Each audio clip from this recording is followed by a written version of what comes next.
Good evening. I'm Kofi Mensah, Chale News, June 4th, and Accra is still counting its wounds after yesterday's triple disaster.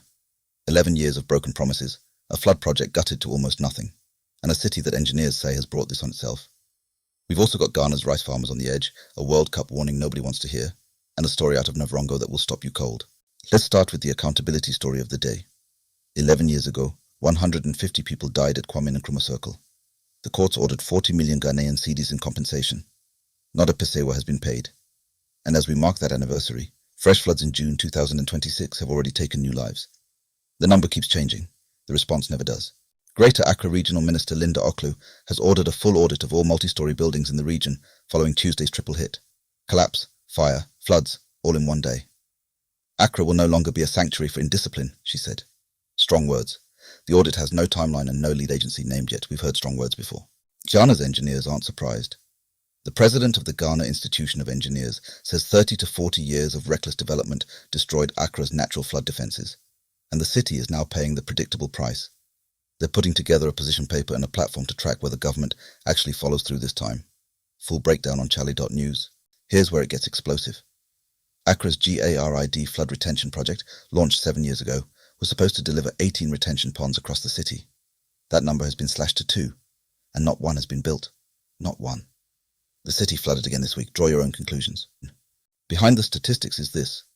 The Adenta Catamaran building that collapsed on June 3 killed the building owner's pregnant wife. She died trying to shield her child from the debris. His sister says he was so devastated, he said he wanted to die. As of today, no authority has addressed whether the building had a valid permit. The Ghana-South Africa situation keeps escalating. Over 1,500 Ghanaians have now registered to return home from South Africa.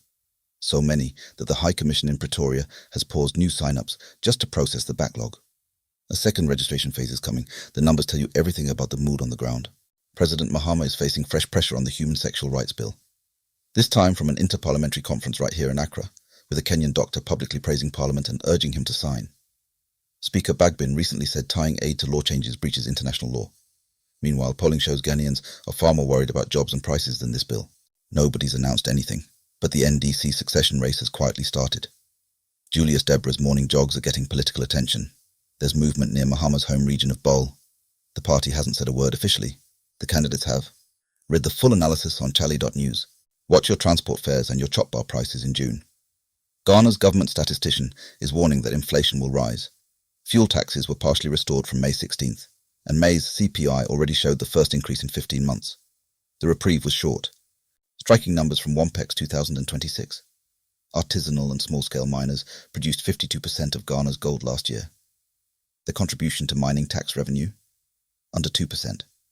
The Ghana Chamber of Mines says rampant informality is costing the state billions, and they're pushing for formalization without destroying miners' livelihoods.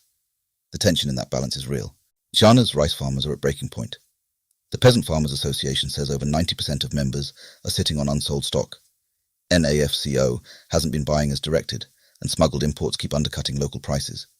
The government has an import quota policy, no confirmed timeline to implement it. Farmers say if nothing moves before the next planting season, they're out. A deeply disturbing story from the Western region. A 45-year-old ex-convict has been charged with sealing a 17-year-old girl's mouth with superglue, raping her, and killing her. When a bystander intervened, he attacked the girl again with a cement block. Kujon Tao is remanded and due in court June 17th. The GBV watch in this country is not getting shorter. Hajia For Real has been named on a US ICE worst of the worst criminal aliens list. 29 other Ghanaians are on the same list, part of 355 West Africans flagged by Homeland Security. She was previously convicted for a $50 million fraud network and deported after serving time. Black Stars opened the World Cup against Panama on June 17, and Ghanaian Twitter is already celebrating. Chale, hold on. Panama beat England in qualifying, won their CONCACAF group. That viral training footage, don't let it fool you. This opener is a trap. Eyes open. Jennifer Apingu represented Navrongo SHS at the 2022 NSMQ. She scored 5 A's at WASSCE, and she still couldn't afford university, ending up working at a drinking spot in Navrongo. Bar patrons recognized her, a fundraiser started, and she's now excelling in pharmacy at UHAS. Inspiring, yes, but the fact that this needed a miracle to happen, that's the real story. That's your evening digest. A heavy day, but you're better informed for it. Every story we covered tonight with full reporting and context is at Chale.news. See you tomorrow.